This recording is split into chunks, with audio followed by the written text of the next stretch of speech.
नमस्कार। इससे पहले वाले वीडियो में हमने जाना था वर्णों के बारे में।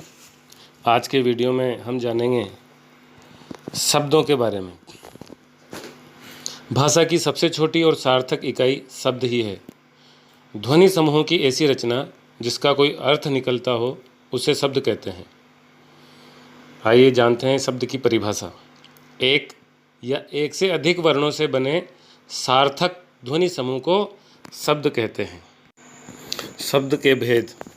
उत्पत्ति के आधार पर शब्दों के 5 प्रकार हैं। तत्सम शब्द, तद्भव शब्द, देशज शब्द, विदेशी शब्द और संकर शब्द। तत्सम शब्द। तत् धन सम, तत् यानी उसके, सम यानी समान, यानी उसके समान, अर्थात किसी भाषा में प्रयुक्त उसकी मूल भाषा के शब्दों को तत्सम कहते हैं। हिंदी की मूल भाषा संस्कृत है, अतः संस्कृत के वे शब्द जो हिंदी में ज्यों के त्यों प्रयुक्त होते हैं उन्हें तत्सम शब्द कहते हैं। जैसे अट्टालिका, उष्ट्र, कर्ण, चंद्र, अग्नि, आम्र, गर्दभ, क्षेत्र आदि आदि ये सभी तत्सम शब्द हैं जो मूल संस्कृत भाषा के शब्द हैं और हिंदी में ज्यों के त्यों प्रयुक्त किए जाते हैं। तद्भव शब्द। तद्भव शब्द संस्कृत भाषा के वे शब्द जिनका हिंदी में रूप परिवर्तित कर उच्चारण की सुविधा अनुसार प्रयुक्त किया जाने लगा है, उन्हें तद्भव शब्द कहते हैं। जैसे अट्टालिका का अटारी, उष्ट्र का ऊंट, कर्ण का कान, चंद्र का चांद, अग्नि का आग, आम, गधा, खेत आदि आदि ये सभी तद्भव शब्द हैं। देशज शब्द। किसी भाषा में प्रयुक्त ऐसे क्षेत्रीय शब्द जिनके स्रोत का आधार या तो भाषा व्यवहार हो या उसका कोई पता नहीं हो, ये से शब्द देशज शब्द कहलाते हैं। जैसे परात, काच, ढोर, खचाखच, फटाफट, मुक्का आदि। विदेशी शब्द। विदेशी शब्द राजनीतिक, आर्थिक, धार्मिक एवं सांस्कृतिक कारणों से किसी भाषा में अन्य देशों की भाषाओं के भी शब्द आ जाते हैं, उन्हें विदेशी शब्द कहते हैं। जैसे अपनी हिंदी भाषा में अंग्रेजी के अफसर, एजेंट, क्लास, क्लर्क, नर्स इत्यादि, अरबी के अक्ल, अदालत और अन्य, पुर्तगाली का अचार, अगस्त, आलपिन, आलू, आया, अनानास, इस प्रकार के, तुर्की का आका, उर्दू काबू, फ्रेंच के अंग्रेजी काजू, चीनी के चाय, लीची, डच का तुरुप, बम, चिड़िया, तिब्बती का लामा, डांडी, रूसी का जार, सोवियत रूबल, बुजुर्ग, यूनानी का एकेडमी, एटम, एटलस इत्यादि इत्यादि। संकर शब्द। हिंदी में वे शब्द जो अलग अलग भाषाओं के शब्दों को मिलाकर बना लिए गए हैं वे संकर शब्द कहलाते हैं। जो किसी एक पर्टिकुलर एक भाषा के नहीं होकर 2 भाषाओं के अलग अलग शब्दों से मिलकर बने हैं, वो संकर शब्द हैं। जैसे वर्षगांठ, तो वर्षगांठ में वर्ष संस्कृत का है और गांठ हिंदी भाषा से है। रेल यात्री, रेल अंग्रेजी का और यात्री संस्कृत भाषा का, दोनों से मिलकर रेल यात्री। टिकट घर, नेक नियत, जांच करता, ऐसे इसमें इंग्लिश हिंदी, फारसी अरबी, फारसी हिंदी, ऐसे बेढंगा, बेआब, ऐसे अलग अलग भाषाओं के, बेआब में बे फारसी और आब अरबी भाषा का है, बेढंगा में बे या फारसी, ढंगा हिंदी का। इस प्रकार से अलग अलग भाषाओं से के अलग अलग शब्दों को मिलाकर जो नए शब्द बनते हैं वो संकर शब्द कहलाते हैं।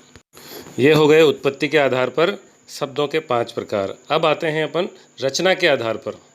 रचना के आधार पर शब्दों के 3 प्रकार होते हैं: रूढ़ शब्द, यौगिक शब्द और योग रूढ़ शब्द। रूढ़ शब्द वे शब्द जो किसी व्यक्ति, स्थान, प्राणी या वस्तु के लिए वर्षों से प्रयुक्त होने के कारण किसी विशिष्ट अर्थ में प्रचलित हो गए हैं, वे रूढ़ शब्द कहलाते हैं। इनकी निर्माण प्रक्रिया भी ज्ञात नहीं होती तथा अन्य अर्थ भी इनका नहीं होता है। जैसे आकाश, दूध, गाय, रोटी, दीपक, पेड़, पत्थर, देवता, मेंढक, स्त्री आदि। यौगिक शब्द वे शब्द जो 2 या 2 से अधिक शब्दों से बने हैं, उन शब्दों का अपना पृथक अर्थ भी होता है किंतु मिलकर अपने मूल अर्थ के अतिरिक्त एक नए अर्थ का भी बोध कराते हैं, उन्हें यौगिक शब्द कहते हैं। समस्त संधि, समास, उपसर्ग एवं प्रत्यय से बने शब्द यौगिक शब्द कहलाते हैं। जैसे विद्यालय, विद्याधनालय, प्रतिदिन, प्रति, धन, दिन, दूध वाला, दूध प्लस वाला, प्रेम सागर, प्रेम धन सागर, राष्ट्रपति एवं महर्षि, ये यौगिक शब्द के उदाहरण हैं।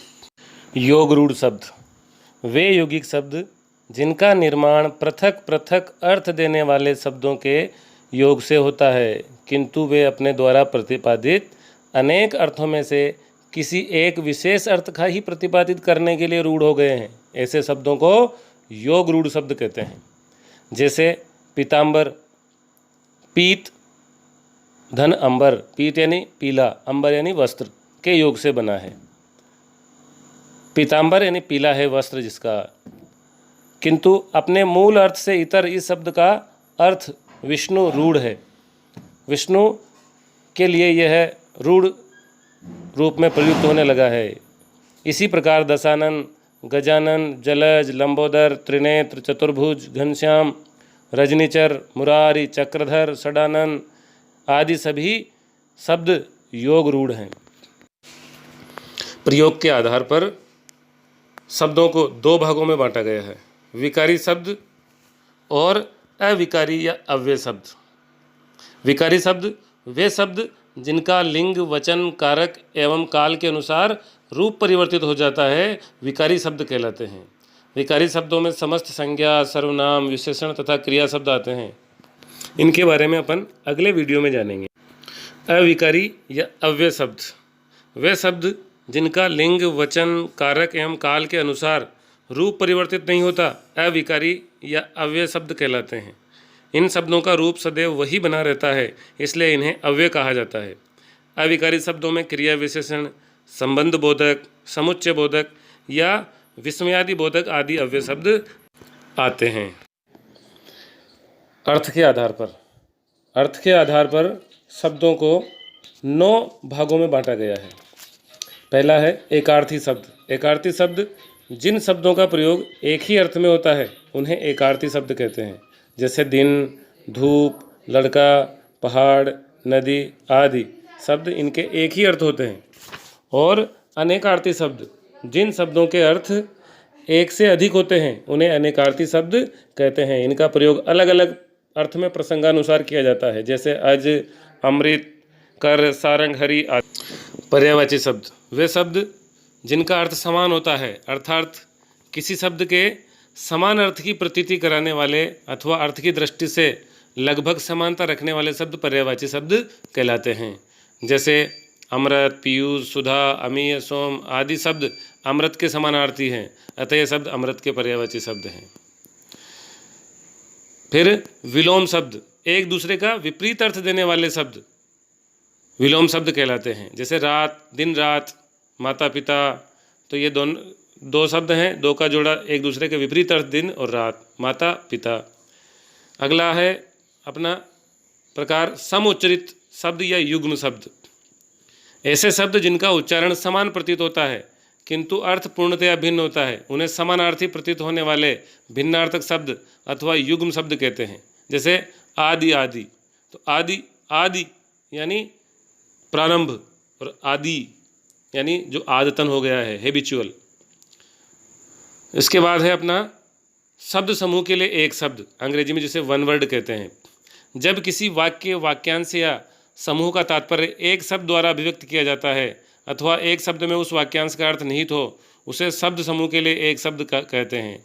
जैसे जहाँ जाना संभव न हो उसके लिए अगम्य, जो अपनी बात से टले नहीं, अटल, तो ये वन वर्ड, एक समूह के लिए एक शब्द।